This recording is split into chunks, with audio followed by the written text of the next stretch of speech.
most searing moments of my presidency have been going to Walter Reed or Bethesda or Bagram and meeting troops who have left a part of themselves on the battlefield. All I need is your name and the branch of service you were in and when you got out. The folks who've been fighting on the battlefield, they should not have to fight a bureaucracy at home to get the care that they've earned. So go ahead and start. Ben, Marine Corps 2010. Max Air Force 09.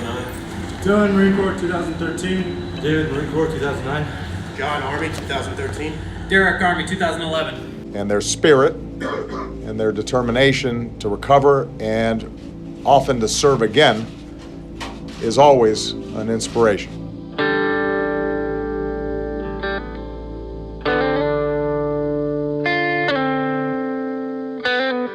Here in San Diego, California, among the largest concentration of homeless veterans in the country, Army veteran Todd Vance is building a nonprofit mixed martial arts team that he hopes will end the debate on whether MMA is a legitimate alternative therapy to treat PTSD.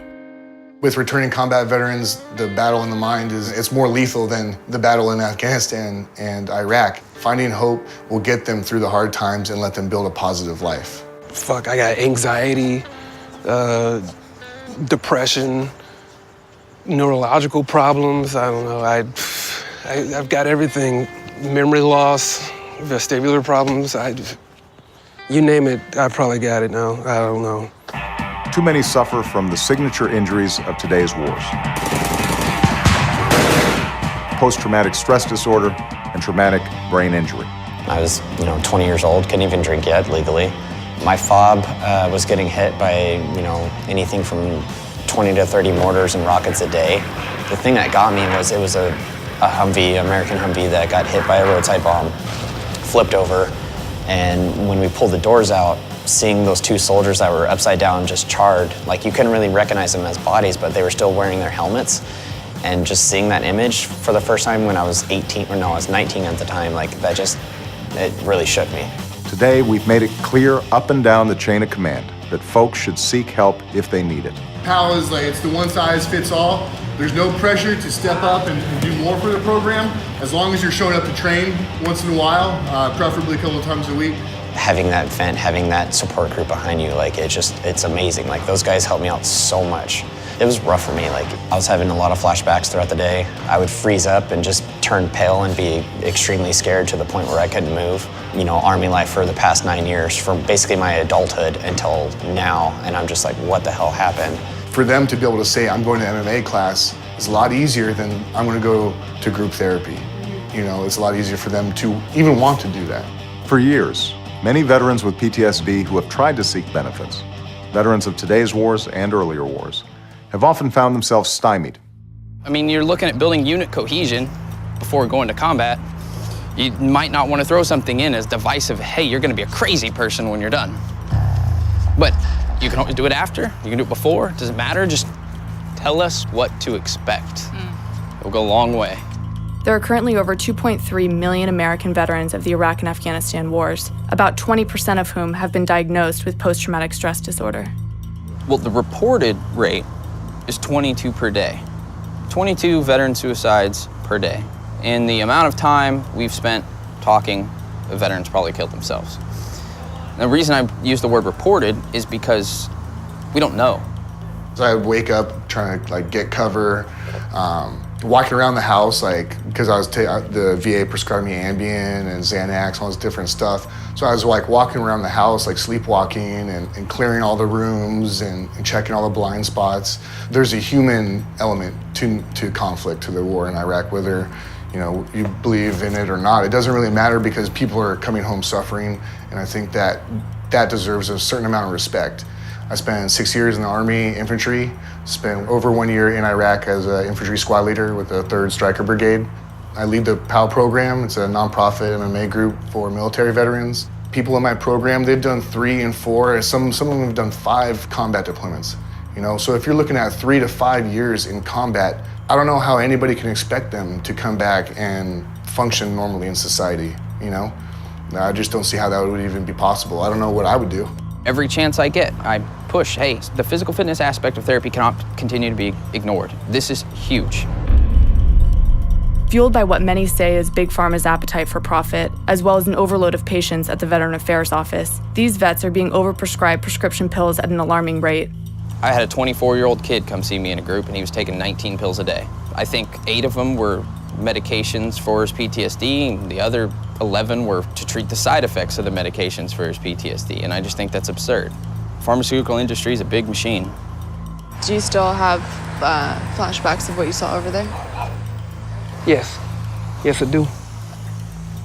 I was really lost for a long time. Like, I didn't want to leave the house. I was terrified to leave the house, like a hermit. When you visited the VA, were you ever prescribed any medication? Oh, I have been prescribed and am on a ton of medication. One of my buddies told me about the POW organization. He told me about the things they were doing, and I had always been interested in MMA. I loved it. I really loved it. And like over these last 8 months, I've gotten back in shape. I've been trying new stuff, and just, I call it trying to become a human being, because that's probably the roughest thing, becoming a human being again, one of the normal people. But it's still a struggle every day. It really is. When I joined P.O.W, I was able to, get out those emotions, get out that group, and I had that feeling, someone had my back, and I was a part of something bigger than me. And it got me really focused and got me, my head on my shoulders, and I was able to pretty much recover after that.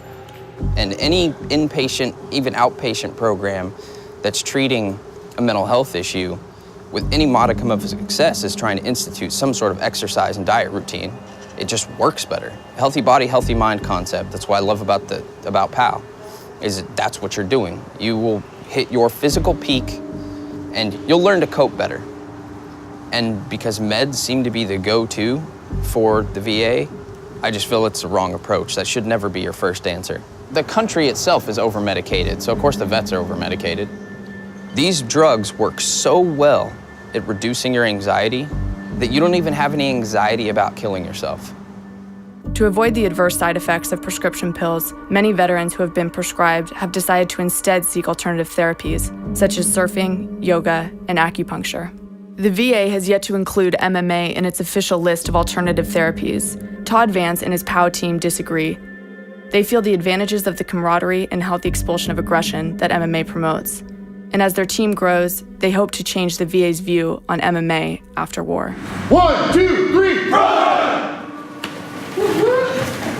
Quickly, the class grew from 3 guys to 10 guys to 12 guys. But I noticed all this side stuff happening. Like they were hanging out together after class. They were going getting smoothies instead of going to the bar. I noticed people were getting jobs, like all these positive things were taking place. Why work and deal with the red tape and move one pile of paper to another without any direct case management? Why not continue what I'm doing? And it's doing a lot of good for these guys, and I love to do it. It's like combining everything I love in life. It's like mixed martial arts, hanging out with veterans. It's a real positive way to live. Terrence was saying earlier how this is kind of like human chess. I'm starting to understand it now. Watching Todd teach him these different moves, very strategic. It's kind of like the old lady question, but do you think some of the pushback from the VA or whomever is that we don't need to heal the effects of violence with more violence? Yeah, I mean, that's easy. That's an easy thing to be able to say, but I mean, if you know anything about the sport of mixed martial arts, violence is the last thing that people are thinking about. There's so much technique, there's so much training that gets involved that it's not about the violence. So violence is the last thing that I teach. Do you feel like there's any similarities between MMA and serving in the military? Yeah, for sure. There most definitely is, because it's just a huge group of brothers and sisters as well. It's really tough training. I sweat my ass off and borderline pass out and puke afterwards, and I love it. I feel that huge rush of positive endorphins afterwards. You could have fun again, you could have that rush again, but in a more positive way and in a more positive outlet than drowning yourself in a bottle. These are people who willingly risk their lives to serve our country, and they come back to a broken system, and after a series of events under the umbrella of a broken system, they end up on the streets.